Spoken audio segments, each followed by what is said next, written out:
오늘 믿음과 행함이라는 제목으로 함께 말씀 생각해 보겠습니다. 어떤 사람이 이러저러 하겠다라고 공포를 하고서 행동이 뒤따르지 않는다면 그는 마음에 없는 소리를 한 것이다 라고 볼 수 있겠죠. 그래서 공수표를 남발하는 사람들은 사실 신뢰할 수 없는 사람입니다. 또 자기가 한 말을 스스로 믿지 않기 때문에 말은 뱉었지만 또 그대로 행하지 않는 사람이 있을 수 있는 거죠. 또는 자신이 할 의지도 없으면서 그러면서 다른 사람들에게 자기를 돋보이게 하려고 또 마음에 없는 소리를 하는 사람들도 있습니다. 어쨌든 공통점은 그 말과 행동이 일치하지 않는다라는 것이죠. 우리 신앙생활에 있어서도 말과 행동이 일치하지 않는 사람들이 많이 있고 입으로는 믿는다고 얘기하면서도 사실 믿음대로 살지 않는 사람들이 더 많은 것 같습니다. 그래서 오늘 본문 말씀의 주제가 뭐냐면 신앙과 실천에 관한 문제, 믿음과 행위에 관한 문제를 지금 다루고 있습니다. 그래서 바울이 지금 얘기하는 건 어떤 행위에 앞서서 올바른 믿음이 있어야 한다. 말하자면 올바른 믿음이 있을 때 올바른 행위가 나타나는 것이고 어떤 행위의 이면에는 그것을 행위로 나타나게끔 하는 그런 생각이나 또는 믿음이나 이런 것들이 분명히 존재한다는 것이죠. 다시 말하자면 그의 믿음과 행위는 일치한다라고 볼 수 있는 거예요. 그래서 야고보가 행함이 없는 믿음은 죽은 믿음이다라고 얘기했을 때 행함으로 구원을 받는 것은 아니지만 그의 행위를 볼 때 그가 어떤 믿음을 갖고 있는지 어떤 생각을 갖고 있는지가 드러난다는 것이죠. 그래서 믿음에 합당한 삶이 없다면 그런 행위가 없다면 그 사람에게 믿음이 있는가 생각해 봐야 할 문제이고 같은 의미에서 회개에 합당한 열매를 맺으라라고 사도들이 촉구할 때에는 네가 정말 바르게 회개했다면 그 회개한 것들이 삶의 열매로 나타나야만 네가 바르게 회개했다라고 볼 수 있다는 것이다 라는 겁니다. 믿음의 삶뿐만 아니라 우리 삶의 모든 영역에서 마찬가지인 거죠. 내가 잘못했다라고 인정을 한다면 정말 참되게 내가 참회를 한다면 그것은 우리의 삶에서 분명히 나타나고 드러나야만 한다는 것이죠. 내가 다시는 죄를 짓지 않겠습니다. 라고 내가 정말 진실되게 참회를 했다면 다시 그런 죄를 짓지 않는 삶으로 드러날 때 이 사람이 정말 참회를 했구나. 이 사람이 정말 자기의 잘못을 뉘우쳤구나 라고 믿을 수 있다는 것이죠. 그러므로 믿음과 행위가 상반된 것이냐? 그렇지 않다. 믿음은 반드시 믿음에 합당한 행위를 드러낼 수밖에 없다라고 얘기하는 거예요. 그래서 바울이 믿음으로 구원을 받는다라고 얘기하는 것이나 야고보가 행함이 없는 믿음은 죽은 것이다라는 것이 틀린 말이 아니라 사실은 같은 것을 보고 얘기하는 것이다라는 것이죠. 바울이 올바른 믿음이 있을 때 올바른 행위가 나타날 수 있다라고 강조를 하는 겁니다. 그래서 오늘 본문 15절에 그러므로 누구든지 우리 온전히 이룬 자들이라고 얘기할 때 지난번에 우리가 12절에서 그 말씀을 나누었잖아요. 12절에서 온전히 이루었다 함이 아니다라고 자기 자신에 대해서 얘기할 때 그 온전이라는 것은 완전한 상태를 의미하는 것이고 그래서 바울은 자기가 그 완전한 상태에 도달하지 못했다라는 것을 표현한 것이다. 절대적인 의미에서 온전하다라는 단어를 사용한 것이고 15절에서는 상대적인 의미로 우리가 믿음 생활을 시작했는데 어떤 사람은 성숙한 상태에 이르른 사람들도 있고 어떤 사람들은 여전히 미숙한 상태에 있을 수 있다. 그래서 여전히 미숙한 상태의 사람들을 상대로 그래도 이 사람들은 온전히 이루었다라고 얘기한다는 거죠. 온전하다. 온전히 이룬 자들, 성숙한 사람들, 그 믿음에 있어서 진보를 이룬 사람들은 이렇게 생각해야 된다라고 얘기합니다. 그래서 성경은 항상 우리에게 생각할 것을 요구하거든요. 그러니까 생각 없이 되는 대로 사는 삶을 경계하고 있어요. 생각하고 살아야 돼요. 어떤 생각을 하느냐가 또 중요하긴 하겠지만 생각을 하고 살아야 되는데 어떤 생각을 해야 되느냐. 일단 우리가 빌립보서 말씀을 계속 이제 듣다 보니까 어떤 한 구절의 본문을 깊이 생각하다 보니까 그 앞에 들었던 말씀들이 또 희미해지잖아요. 긴 말씀이 아니지만 바울이 지금 이렇게 계속해서 설명을 하고 있는 이유가 뭐냐. 어떤 것에 주안점을 두고 지금 설명을 이어가고 있느냐. 빌립보 교회 성도들의 유익을 위해서 지금 말을 하고 있는 거예요. 근데 빌립보 교회에 주의할 점이 뭐죠? 유대인들, 유대교의 교훈을 주의해야 하잖아요. 거기에 대해서 여러 가지로 설명을 하면서 왜 주의를 해야 되는지를 지금 계속 설명해 오고 있는 중이라는 거죠. 그렇기 때문에 성도들이 피해야 할 위험한 것들 중에 하나가 바로 이 유대교의 덫이라는 거예요. 그 덫이 뭐냐? 인간의 공로를 덧붙이는 오류인 거죠. 그리스도의 구원만으로 완전하지 않다. 예수 십자가 그걸로 완전하지 않다. 할례를 받아야 한다.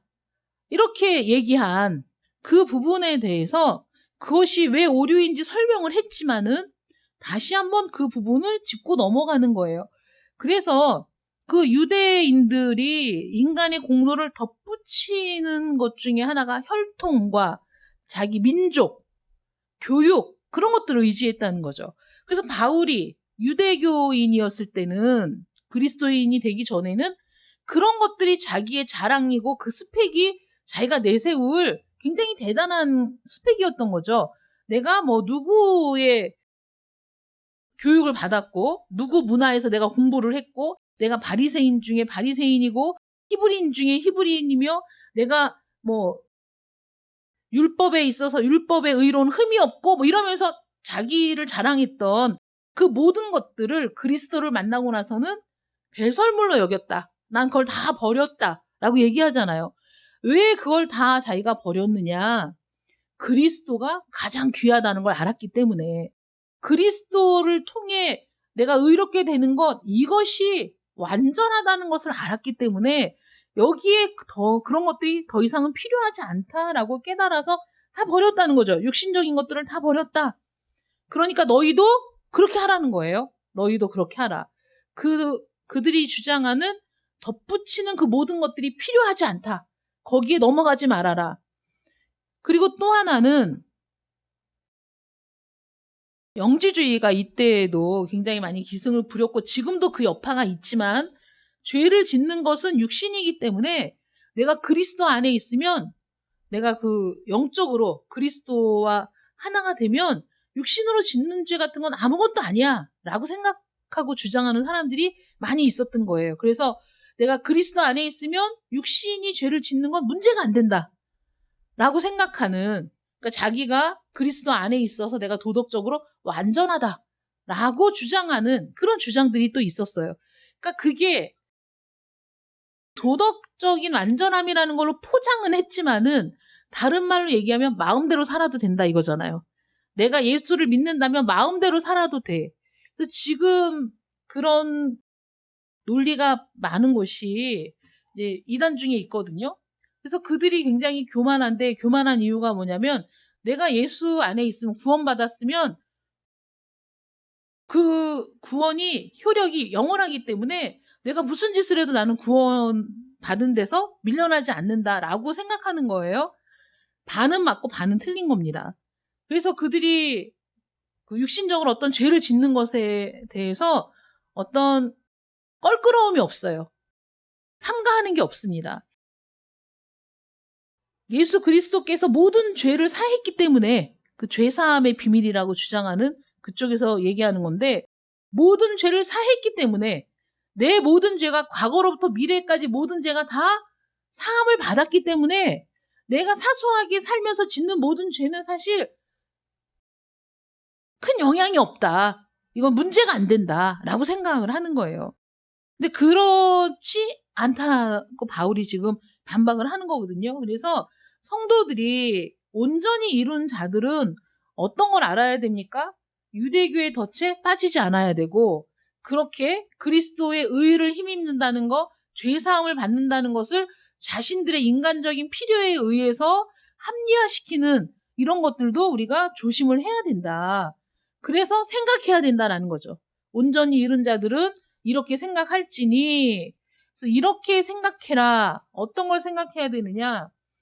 우리의 목표, 우리의 표대, 거기를 향해서 지금 달려나가고 있고, 바울이 얘기한 것처럼 우리는 완전히 거기에 아직 도달한 것이 아니기 때문에, 달려가는 중이기 때문에 지금 내가 거기에 있다. 달려가는 이 길 중간에 있다는 사실을 잊지 말아라 라고 얘기하는 겁니다. 그래서 16절에 보면 우리가 어디까지 이르렀든지 그대로 행해야 된다. 그러니까 더 많이 달려간 사람도 있고, 이제 시작한 사람도 있고, 그러니까 성숙한 사람도 있고, 미숙한 사람도 있고, 성숙한 사람도 더 성숙한 사람도 있고, 또 거기에 미치지 않은 사람들도 있고, 다 다르지만, 그러나 우리가 가는 길은 그 길인 거죠. 유일한 길, 그 길을 우리가 걷고 있어요. 달려가고 있어요. 그러면 네가 미숙한 상태에 있든지, 성숙한 상태에 있든지, 어느 지점에 있든지 해야 할 일은 뭐냐? 그 표대를 향해서 달려가는 것, 그것을 생각해야 된다는 것이죠. 다른 걸 생각할 게 아니라 지금 내가 목표를 향해 끊임없이 달려가는 중이고 달려가야 한다는 사실을 잊지 말아라. 그러니까 그대로 쭉 행해라. 그 가던 길을 그대로 가라. 라고 지금 얘기하는 겁니다. 우리가 옳다고 생각하는 것, 우리가 바르다고 동의하는 것, 우리가 믿는 바에 따라서 행동하라는 것이죠. 아무리 바른 믿음이 있어도 믿음대로 살지 않으면 소용이 없습니다. 누가 그러더라고요? 운동 유튜브를 본다고 근육이 생기지 않는다. 여러분 정말 우리가 심각하게 생각해야 돼요. 공부 잘하는 법에 대한 유튜브를 본다고 해서 공부가 저절로 잘 되는 게 아니고, 운동 유튜브를 열심히 보고 거기 보면 뭐 이런 운동하면 뭐 팔뚝살이 빠지고, 이런 운동하면 뭐 다리살이 빠지고, 뭐 허리 라인이 생기고, 백날 들여다봤자 그것이 내 몸에 근육을 붙이는 것은 아니고, 그 유튜브를 보고 내가 운동을 해야 돼. 그것을 보고 내가 실제적으로 내 몸에 적용을 해야 돼. 내 삶에 적용을 해야 돼. 그래야 내 것이 되는 거야. 공부하는 방법을 가르치는 유튜브를 보고 나도 나에 맞는 공부 방법을 만들어서 공부를 해야 돼. 그래야 그것이 나의 것이 되는 거지. 보는 것으로 무슨 나에게 유익이 있겠습니까? 내가 아무리 믿는다고 얘기하면 무슨 소용이 있습니까? 내가 믿는 대로 살아야죠. 내가 믿는 대로 행하는 것, 이것이 중요하다라는 겁니다. 그렇기 때문에 그 길을 가는 동안에 우리가 여러 가지 의견이 다를 수 있어요. 그러니까 15절 하반절에 보면 만일 어떤 일에 너희가 달리 생각한다라는 게 무슨 뜻이냐면, 우리가 같이 신앙생활을 하고 같이 성경을 읽는데 어떤 문제에 있어서는 생각이 달라지는 거예요.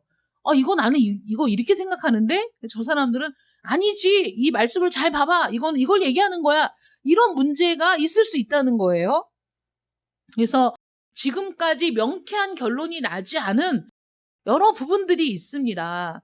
그 중에 하나가 요한계시록에 나와 있는 그 천년의 기간이란, 천년왕국이라는 그 부분을 전천년설이니 후천년설이니 무천년설이니 이런 걸로 막 신학자들이 오랜 시간 동안 그 의견적인 대립이 있어 왔어요.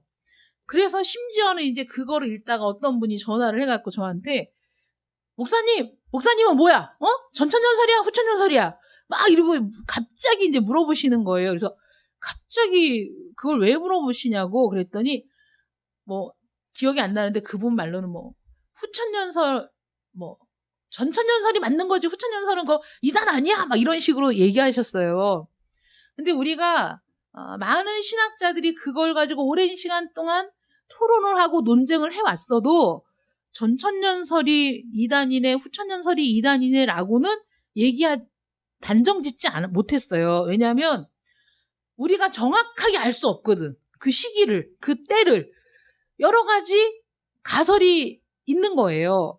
그러니까 전천년설을 주장하는 사람도 있고 후천년설을 주장하는 사람도 있고, 어떤 사람들은 아니야, 아예 그건 없는 거야, 무천년설을 주장하는 사람들도 있는데, 중요한 건 뭐죠? 예수는 반드시 다시 오신다는 것에 방점을 찍어야 되는 거예요. 그래서 전천년설이든 후천년설이든 무천년설이든 어떤 건 변하지 않아요? 예수가 다시 재림한다는 사실은 변하지 않아요. 우리는 그걸 믿으면 되는 거예요. 그거는 믿잖아요. 예수가 다시 이 땅에 오신다는 사실을 우리는 믿어요. 그리고 그의 재림을 준비하거든요. 그게 중요한 거야. 나는 주의 재림을 준비하면서 이 길을 달려가는 거, 이게 중요한 거지. 이거 달려가는 것도 스톱하고, 야, 전천년설이 맞아, 후천년설이 맞아. 이거 갖고 싸울 일이 아니라는 거죠. 왜냐하면 신학자들도 결론을 못 내렸거든. 그러니까 이건 중요한 게 아니야. 하나님께서 이것을 알게 하실 때가 있다. 응? 그러니까 이렇게 우리가 오랜 시간을 논쟁을 해도 어떤 명쾌한 답을 내릴 수 없는 문제에 있어서 이게 우리의 구원 여부와 상관이 있느냐? 큰 문제가 아닌 거죠. 몰라도 구원 받을 수 있어요. 그거 모르지만 예수님이 재림하신다는 건 믿어요. 그러면 믿는 대로 그 길로 그냥 쭉 달려가. 이게 중요하다라고 얘기하는 겁니다. 우리가 믿음으로 의롭다함을 얻는다. 우리가 구원받는 데 있어서 우리의 공헌을 사실 무익하다. 예수께서 내 대신 십자가에 달려 죽으시고 하나님이 우리를 너무 사랑하셔서 우리를 구원하시기 위해서 예수 그리스도의 생명을 속량물로 내어주셨다. 내가 그걸 확실하게 믿고 그것이 나에게 있어서는 너무나 감격스럽고 너무 감사하고 이렇게 나를 구원하신 하나님의 은혜를 내가 깨닫고 그랬어. 그래서 그 길을 가고 있어? 그러면 된다는 거죠.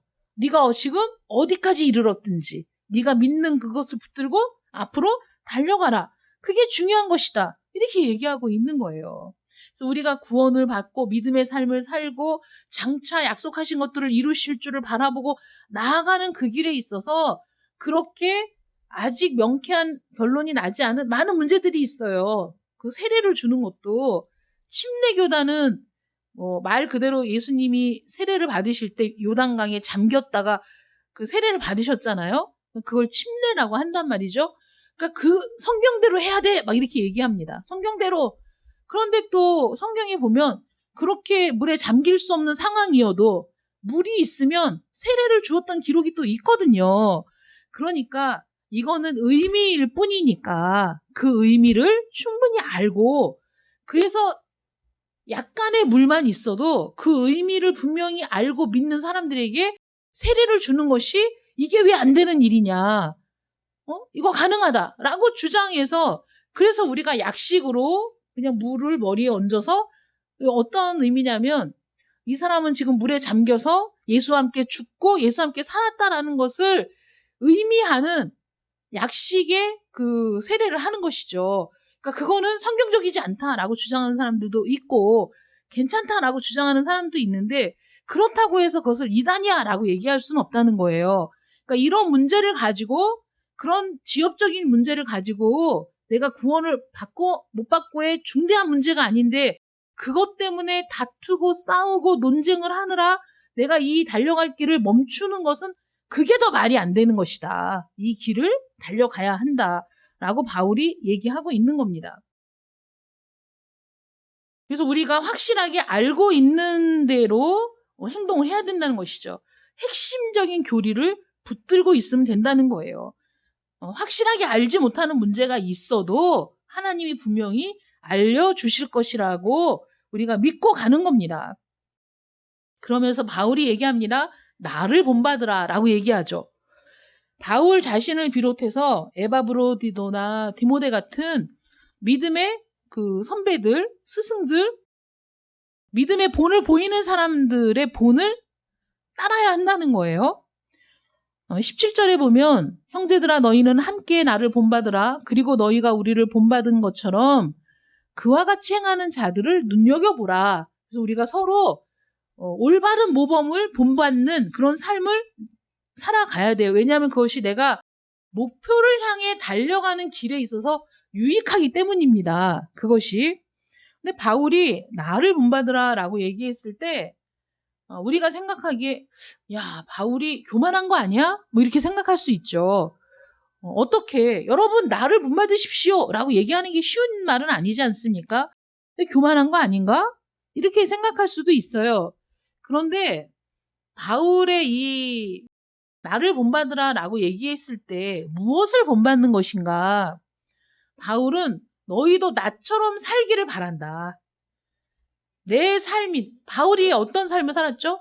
자기의 이전 삶을 버리고 육신적인 모든 것들을 버리고 오직 그리스도 안에서 발견되기를 원하며 그 그리스도의 의를 힘입어 지금 달려가고 있는데 정말 대단한 사도이지만 정말 대단한 일을 하고 있지만 나는 나의 삶에 지금 만족하는 것이 아니고 내가 지금 다 이루었다고 생각하는 것도 아니고 나 역시 그리스도의 뒤를 따라 저 표대를 향하여 달려가고 있는데 너희도 나처럼 그 표대를 향하여 달려나가는 삶을 살아야 한다.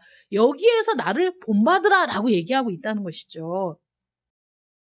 그래서 나뿐 아니라 에바브로디도 또는 디모데 이렇게 믿음으로 열심히 자신의 삶의 현장에서 부딪히고 투쟁하고 싸우며 앞으로 달려나가는 사람들을 본받아서 살아라 라고 얘기하고 있는 겁니다.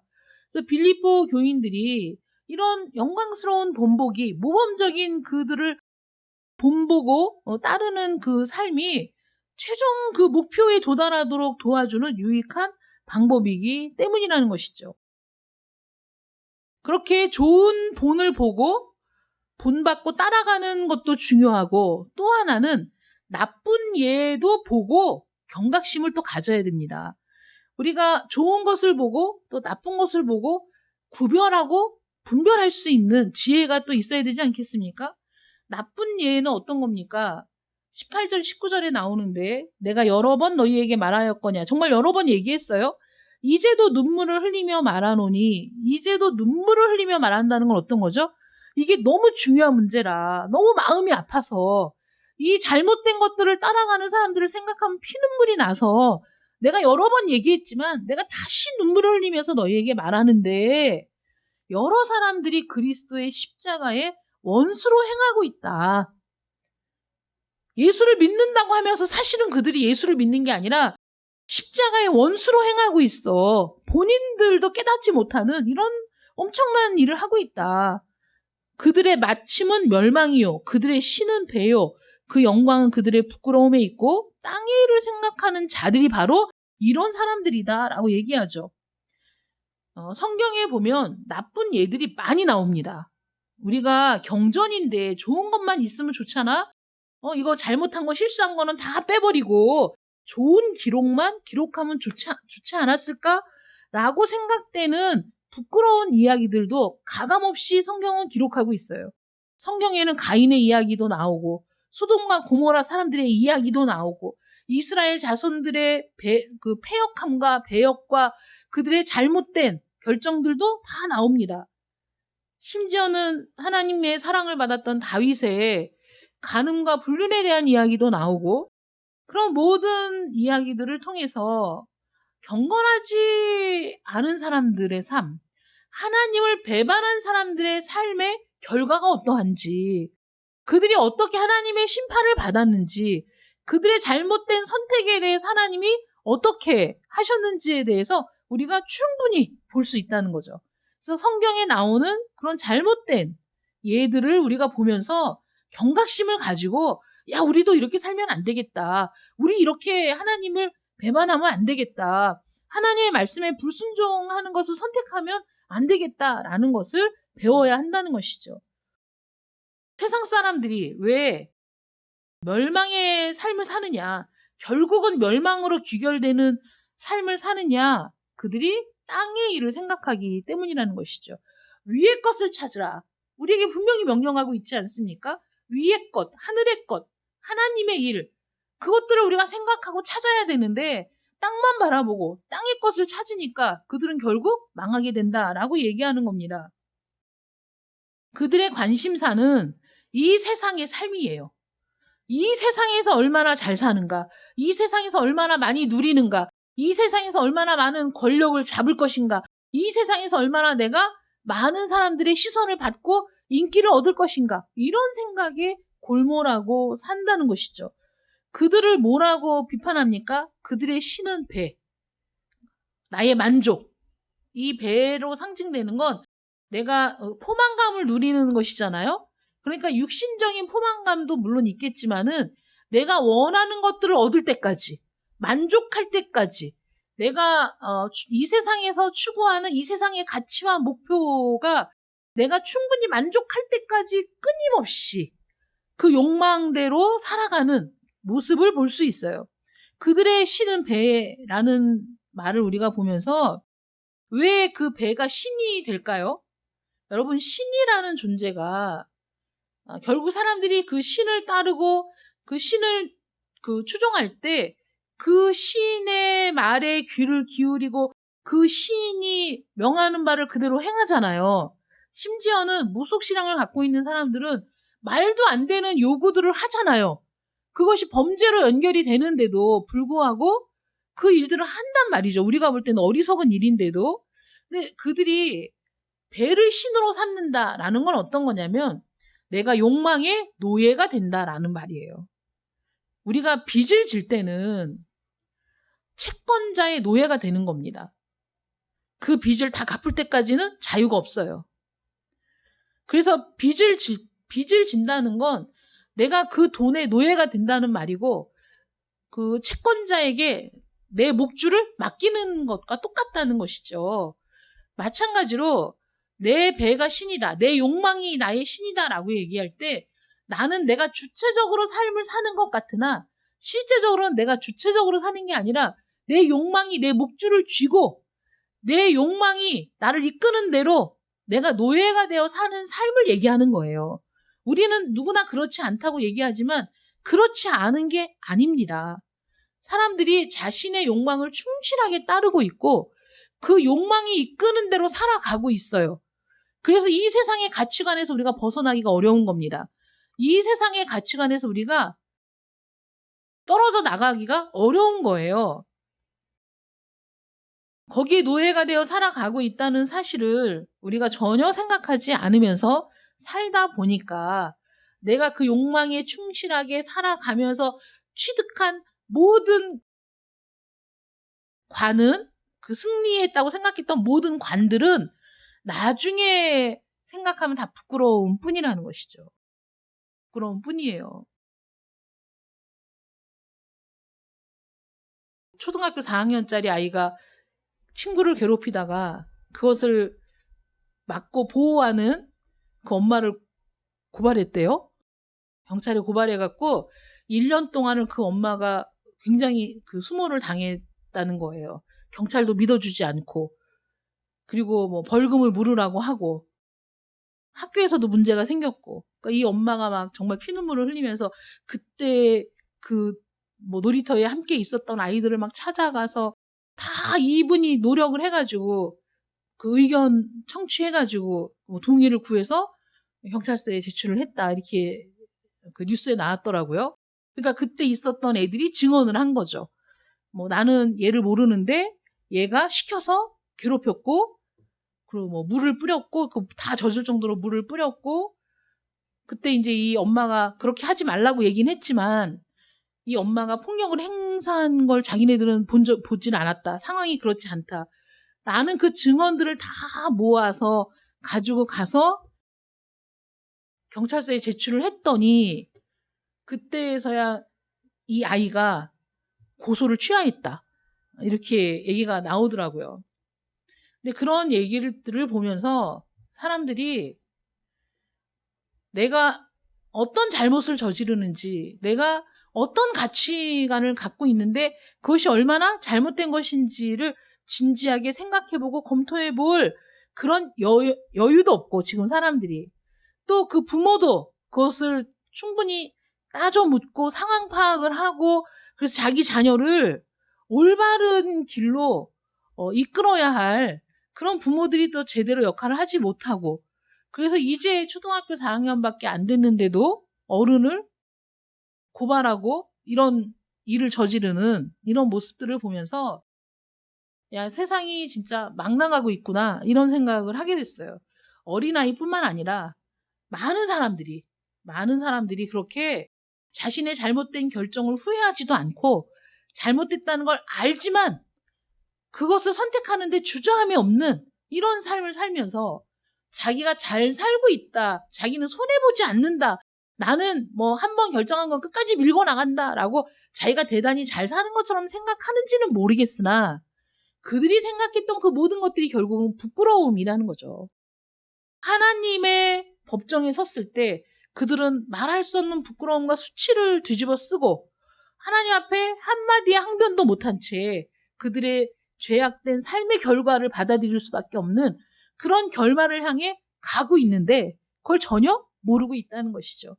그래서 우리가 그리스도인으로서의 삶에 합당한지를 생각해 보라는 거죠. 사도는 바울은 지금 너희가 지금 믿음의 삶을 잘 살고 있는지 생각해 봐라. 너희가 지금 선택하는 모든 것들이 너희 믿음과 연관이 있는지 없는지를 생각해라. 너희가 정말 그 믿음대로 살고 있는지를 생각해봐라. 그런데 너희가 믿음대로 살고 있는지를 점검하기 위해서는 먼저 뭐가 필요하냐? 네가 올바른 믿음을 갖고 있는지를 점검해야 된다라고 요구하고 있다는 것이죠.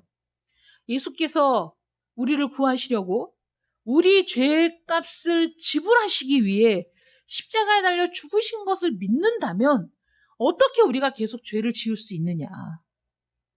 어떻게 우리가 죄를 지으면서 그 죄 가운데 계속 있을 수 있느냐? 이건 모순이라는 거죠. 그렇기 때문에 아까 처음에 말씀드린 것처럼 예수 그리스도께서 내 모든 죄를 과거, 현재, 미래의 모든 죄를 다 죄를 사하셨기 때문에 나는 그 안에서 자유하다라고 생각하고 사소한 죄를 짓는 것에 대해서 전혀 개의치 않는 사람들이 뭐가 잘못됐는지를 아시겠죠? 그건 잘못된 거라는 거예요. 예수께서 생명으로 값을 지불하셨는데 내가 죄를 짓는 걸 서슴지 않는다면 이게 얼마나 말도 안 되는 모순이냐 하는 거죠. 그건 말이 안 되는 거죠. 그리고 나를 구원하기 위해 속량의 제물로, 속죄의 제물로 죽으신 분이 예수 그리스도이시고 그 어느 누구도 내 죄를 위해 대신 속죄의 제물이 될 수 있는 그 누구도 없어. 오직 예수 그리스도 외에는. 예수님이 내 죄를 지고 죽으셨기 때문에 내가 그 은혜로 구원을 받을 수 있었다는 사실에 어떤 것들을 더 덧붙일 수 있느냐 이거예요. 어떤 것들을. 그래서 이걸로 안전하지 않다라고 말을 한다면 그 사람이 바로 십자가의 원수다라고 얘기하는 거죠. 앞에서 얘기했던 그 유대교인들이 할례를 받아야 한다. 또 율법을 얘기하고 할례를 얘기하고 이런 모든 것들이 잘못되었다고 바울이 얘기했는데 지금 결론적으로 그들이 어떤 잘못입니까? 십자가의 원수가 된다는 거예요. 십자가의 원수라는 건 정말 엄청난 죄거든요. 그러니까 예수 그리스도의 십자가에 무엇인가를 덧붙여서 인간의 공로를 덧붙여서 그래야만 내 구원이 완전해진다라고 얘기하는 그 어떤 것이든지 다 잘못된 것이다. 이건 다 십자가의 원수다. 오직 십자가만이 나를 구원한다. 예수 그리스도의 속죄만이 나에게 완벽한 구원을 선물한다. 라는 것을 우리가 믿어야 한다는 것이죠. 만약에 너희가 그것을 믿는다면 그럼 어떻게 나타나죠? 그렇게 우리에게 접근해 오는 것들을 우리가 완벽하게 차단하겠죠. 말도 안 되는 소리 하지 마. 예수 그리스도의 속죄의 은혜 그거 외에 그 어떤 것도 필요치 않아 라고 끊었을 거 아니냐 이거예요.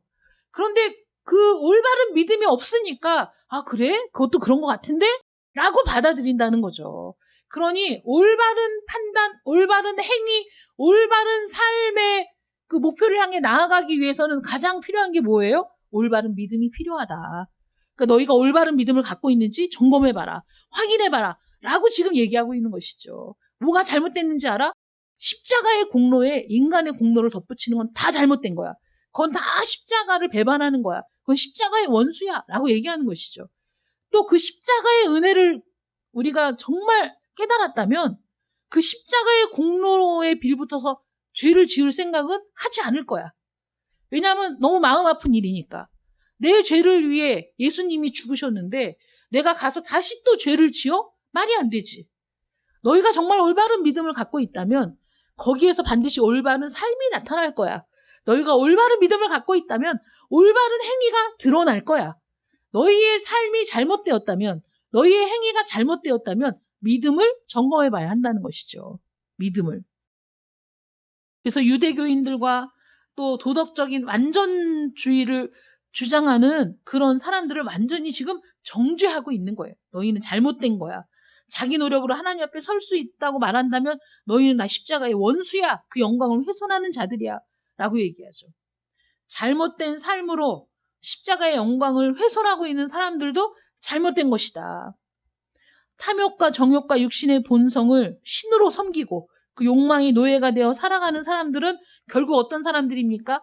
땅의 것을 찾는 사람들, 땅의 일을 생각하는 사람들이라고 얘기하는 것이죠. 그러므로 십자가를 믿는다고 고백하는 사람들은 정말 조심해야 돼요. 내가 십자가를 믿는다고 얘기하면서도 내가 정작 십자가의 원수는 아니었는가? 내가 정말 그 십자가를 부인하는 사람들은 아니었는가? 자기 자신을 생각해 보고 그래서 올바른 믿음으로 올바른 삶을 살아가는 올바른 목표를 향해 달려가기를 멈추지 않는 여러분들 되시기를 축원합니다. 디도서 2장 14절에 그가 우리를 대신하여 자신을 주심은 모든 불법에서 우리를 속량하시고 우리를 깨끗하게 하사 선한 일을 열심히 하는 자기 백성이 되게 하려 하심이라 라고 말씀하셨습니다. 예수님이 왜 십자가에서 죽으셨는지, 왜 갈보리로 나아가셨는지에 대한 답이 거기에 나와 있는 것이죠. 사람들을 죄와 허물과 부끄러움에서 건져내서 이제는 다시는 죄와 허물과 부끄러움 속에 있지 말고 선한 일을 열심히 하는 자기 백성. 그러니까 하나님의 백성은 선한 일을 열심히 하는 사람들이죠. 그런 자기 백성이 되게 하기 위해서라고 말하고 있습니다. 여러분, 천국이 왜 천국인지 아세요? 죄가 없어서 천국이에요. 거기는 어떤 탐욕도, 어떤 그 잘못된 욕망도, 잘못된 시기심도 없는 곳이죠. 왜냐하면 우리의 모든 죄사함을 받고 우리가 예수와 같은 온전한 그 영광의 상태가 되어 들어가는 그 천국에는 어떤 죄도, 시기도, 질투도, 탐욕도, 살인도, 미워하는 것도 없는 곳이에요. 그렇기 때문에 거기가 천국입니다. 그래서 우리가 말을 하는 모든 것이 정직하고 올바른 말이고 누군가가 그런 말을 해도 그 말을 다 그렇게 어떤 그 오해도 없이 받아들일 수 있는 곳, 어떤 오해도 생기지 않는 곳, 그런 곳이 바로 천국 아니겠습니까? 거기는 자기 배를 신으로 삼는 사람이 없기 때문에 자기 욕망의 노예가 되어 사는 사람들이 없는 곳이 바로 천국이라는 것이죠. 그곳을 향해서 우리가 지금 나아가고 있습니다.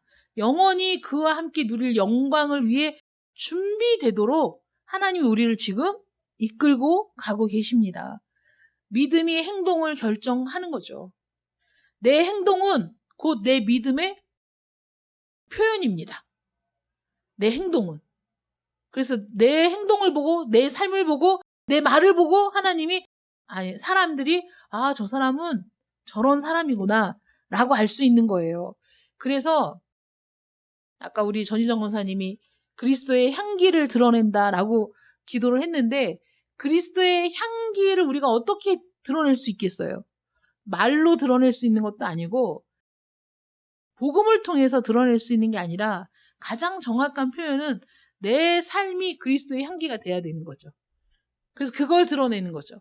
그래서 사람들이 우리의 말을 말하는 거, 우리의 생각 또는 우리의 삶을 보고 세상이 추구하는 삶과 다른 모습들을 보게 될 때 그때 우리의 삶을 통해 다른 사람들이 그리스도의 향기를 맡게 되는 거죠.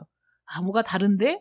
저 사람은 뭔가 다른 가치관을 갖고 있는데 저 사람의 삶이 참 궁금하다라고 생각이 든다는 거예요. 여러분, 오늘부터 우리의 믿음을 선포합시다. 우리의 삶을 통해, 우리의 말을 통해 내 믿음이 어떤 믿음인지를 드러냅시다.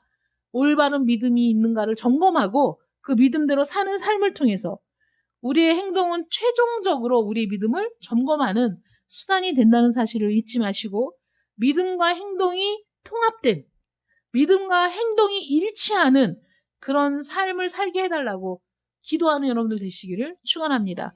기도하겠습니다. 사랑의 하나님 감사합니다.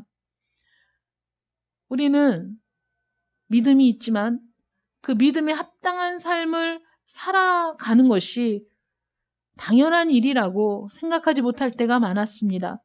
때로는 우리가 예수 그리스도를 믿는다는 것을 감추고 싶을 때도 있었고 드러내고 싶지 않을 때도 있었습니다. 왜 그렇습니까? 내 삶이 떳떳하지 않아서 그렇습니다. 내가 했던 모든 말들이 옳지 않다는 것을 알았기 때문입니다. 그렇게 우리가 우리의 믿음과 삶이 일치하지 않는 모습들을 보일 때가 너무나 많았는데 하나님이 이제부터는 우리의 믿음과 우리의 삶이 온전히 일치하는 삶을 살기를 원합니다. 우리 안에 올바른 믿음, 예수 그리스도만이 나의 유일한 구원자가 되신다는 이 믿음을 가지고 하나님의 말씀을 우리 삶에 드러낼 수 있기를 원합니다. 말씀대로 순종하는 삶이 되기를 원합니다. 하나님 우리에게 힘을 주시고 능력을 주시고 우리를 인도하여 주셔서 우리의 믿음이 우리의 삶으로 드러나므로 우리 자체가 우리의 삶이 그리스도의 향기가 되는 삶이 될 수 있도록 은혜를 더하여 주시옵소서. 오늘의 결단이 지속될 수 있도록 그래서 우리의 목표 지점까지 우리가 온전히 달려갈 수 있도록 성령께서 함께해 주실 줄 믿사옵고 예수님의 이름으로 기도드립니다. 아멘.